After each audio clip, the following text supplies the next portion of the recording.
नमस्कार, मैं रुपेश उपस्थित है खबर फॉर यू के इस एपिसोड में और आज हम चर्चा करेंगे एक विशेष अतिथि के साथ और जानेंगे हम बिहार के एक बहुत ही महत्वपूर्ण लोकसभा क्षेत्र मधेपुरा के बारे में।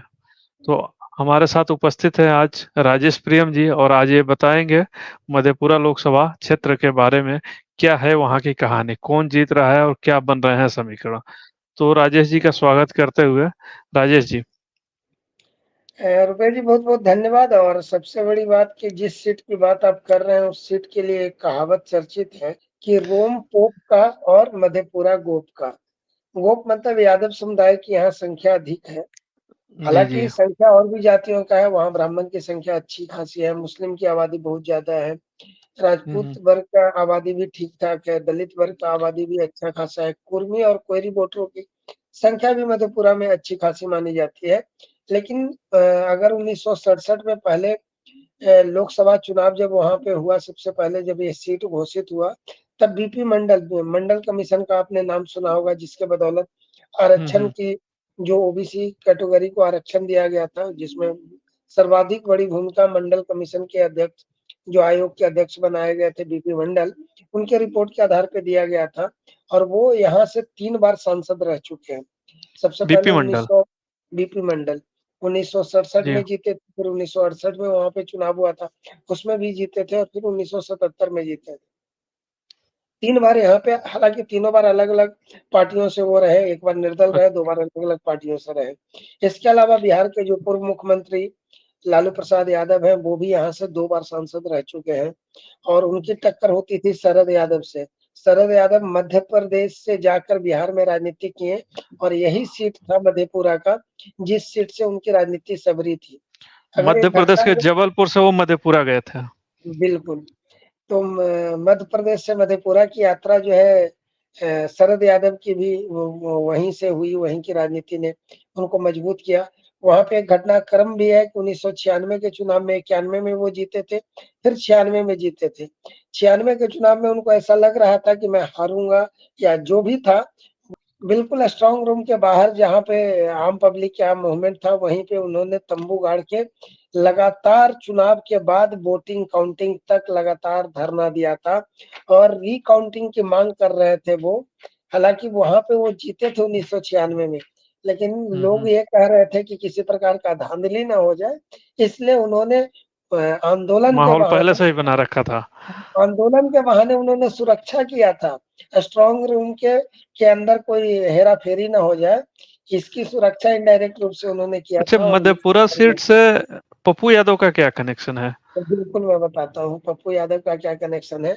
पप्पू यादव वो मधेपुरा से 2 बार सांसद रहे। एक बार जब लालू जी 1998 में जीते थे, 2 जगह से जीत गए थे, सारण से और मधेपुरा से, तो उन्होंने मधेपुरा की सीट छोड़ दी थी। तो उस समय अच्छा। उपचुनाव में पप्पू यादव जीते थे। उसके बाद पप्पू यादव 2014 में जब मोदी लहर तेज प्रचंड में था, तो उस समय मधेपुरा से पप्पू यादव जीतने में सफल रहे थे। और उसका अलग कहानी था कि 2014 के चुनाव के समय आपको याद होगा कि जदयू जो है और अलग चुनाव लड़ रही थी, राजद अलग, भाजपा अलग, तो इस कंडीशन में जी। पप्पू यादव वहाँ पे जीते थे। हालाँकि बहुत बड़ा मार्जिन नहीं रहा था, मात्र 56,000 वोट के अंतर से उन्होंने जो है ये तो शरद यादव अभी को इतिहास की हराया। बात हो गया, लेकिन अभी हम वर्तमान में जाएँ तो अभी क्या समीकरण है वहाँ पे? कौन-कौन है तो प्रत्याशी? बिल्कुल, रुपेश जी, वर्तमान में अगर बात कर रहे हैं तो सबसे बड़ी बात है कि जो वर्तमान सिटिंग सांसद है जदयू के दिनेश चंद्र यादव जी, वो लड़ रहे हैं वहाँ से जदयू पे, दोबारा उनको जदयू ने भरोसा किया है। तो उनकी स्थिति वहाँ पे मजबूत नज़र इसलिए भी आ रही है कि आपको ताज़ा उदाहरण मिला होगा कि लालू यादव ने बोला था पप्पू यादव को, जैसा कि पप्पू यादव दावा कर रहे हैं कि आप मधेपुरा से जाकर चुनाव लड़िए और पूर्णिया छोड़ दीजिए।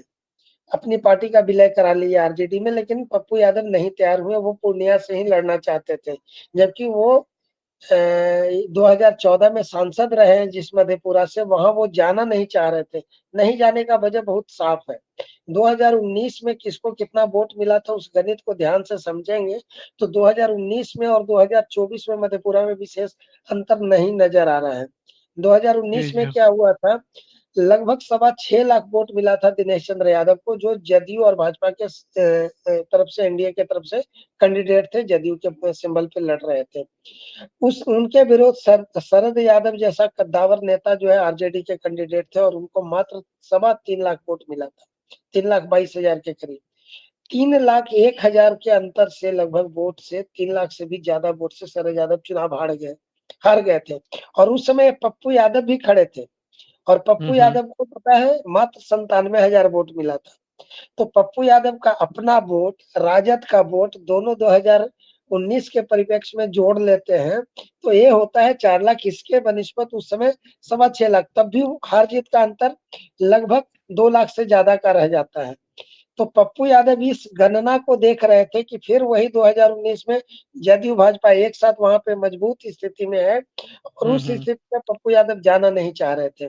अब रह गई बात राजद ने, तो राजद ने एक नए चेहरे पे भरोसा किया है, जिनका नाम है कुमार चंद्रदीप, और वो प्रोफेसर हैं और आरजेडी से लंबे समय से जुड़े रहे हैं। सहरसा का बीच में प्रभारी बनाया था राजद ने। जी, तो लेकिन बिल्कुल नए चेहरे, उनकी राजनीतिक बैकग्राउंड ज़रूर रही है, उनके पिताजी जी, सांसद रहे हैं, उनके दादाजी भी नेता रहे हैं, राजनीतिक में रहे हैं, लेकिन उनका अपना राजनीतिक जो है पहली बार प्रयोग होने जा रहा है।